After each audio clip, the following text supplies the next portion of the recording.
10 तारीख जो है इस महीने की वो खास तौर पर बहुत अहम है रोजे के अजर सवाब के एतबार से। लेकिन हमारे यहाँ अमूमन आशूरी का दिन हजरत हुसैन रजी अल्लाह अन्हु की याद में मनाया जाता है। वो एक तारीखी वाक़या है जो बाद में पेश आया, तो नबी सल्लल्लाहु अलैहि वसल्लम के दौर से ही इस दिन की बड़ी अहमियत है। यहूद इस दिन के बारे में कहते थे हादा यौमुन सालिहुन, ये एक अच्छा दिन है।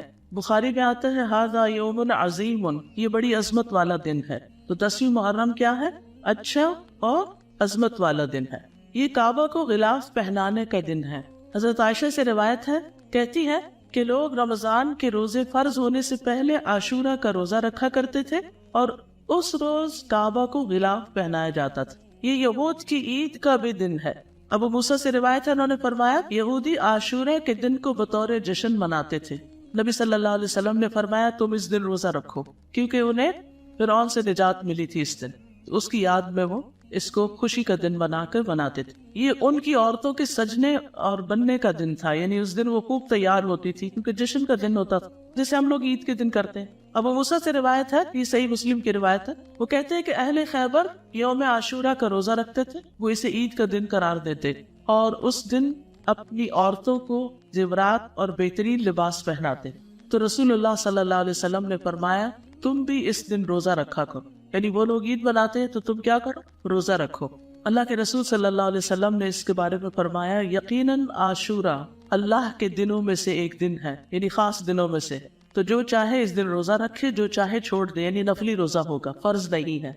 रमजान के रोजे फर्ज होने से पहले ये फर्ज था। इब्न अब्बास से रिवायत है, वो कहते हैं कि मैंने नबी सल्लल्लाहु अलैहि वसल्लम को नहीं देखा कि आशूरा के दिन और रमजान के महीने के अलावा किसी दिन को अफजल समझकर आपने उस दिन का रोजा रखा हो, यानी इस दिन को अफजल समझा। अब आप कहेंगे कि वो जो 9 ज़िलहज वाली बात है कि वो 2 साल के गुनाहों की माफी है, तो उस दिन आप हज कर रहे थे और हज करने वाले 9 तारीख को रोजा नहीं रखते।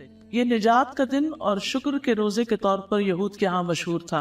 जब नबी सल्लल्लाहु अलैहि वसल्लम मदीना आए तो वहाँ के लोग एक दिन यानी आशूरा का दिन रोजा रखते। उन लोगों ने बताया ये बड़ी अजमत वाला दिन है। इसी दिन अल्लाह ताला ने मूसा अलैहिस्सलाम को निजात दी। कुरान मजीद में पढ़ा ना आप, वइस नज्जैनाकुम मिन आलि फिरऔन यसूमूनकुम सूअल अज़ाबि युज़ब्बिहूना अब्नाअकुम व यस्तहयूना निसाअकुम व फी ज़ालिकुम बलाउम मिर रब्बिकुम अज़ीम। तो उसके शुक्र में मूसा अलैहिस्सलाम ने उस दिन रोजा रखा, यानी सबसे पहले मूसा अलैहिस्सलाम ने ये रोजा रखा। आपने फरमाया मैं मूसा से इनकी निस्बत ज्यादा करीब हूँ, यानी ये पैगम्बरों की इताअत नहीं करते और उनका हक अदा नहीं करते। मूसा अलैहिस्सलाम मुझसे ज्यादा करीब हैं, तो आपने खुद भी इस दिन का रोजा रखना शुरू किया और सहाबा को भी इसका हुक्म दिया।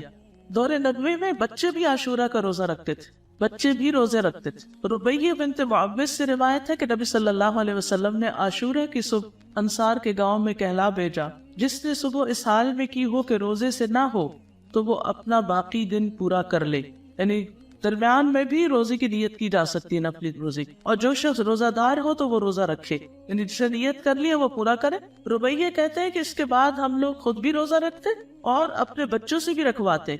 हम उन्हें ऊन का एक खिलौना देकर बहलाए रखते, जब कोई खाने के लिए रोता तो वही दे देते, यहाँ तक कि इफ्तार का वक्त आ जाता। ये तरबियत है ना, ट्रेनिंग है।